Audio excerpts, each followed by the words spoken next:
Hey guys, welcome back to the channel. In this video, I'll show you how to use the FundedNext free trial account and what you can expect from it. Let's get started. First, you want to go to their website, FundedNext.com, and there you'll see a section called free trial. This one. Just click on it, and from here, you can choose from different account sizes, anywhere from 6K up to 200K.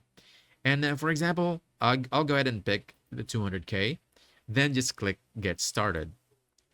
From here, go ahead and put in your email address, hit next, and then from this page, just fill in all the details. Now, here are the rules you need to follow.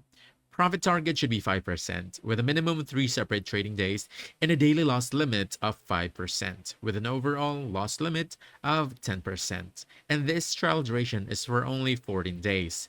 So on a 200K account, that means you'd need to make 10,000 profit while following all the rules. But here's the important part. This trial is just for practice. There's no prize or upgrade if you pass. If you want a real funded account, you'll need to purchase a proper challenge. But still, it's a great way to explore the platform, test strategies, and get comfortable without risking money. And that's it. If you found this helpful, don't forget to hit that like button, subscribe for more quick guides, and I'll see you in the next one.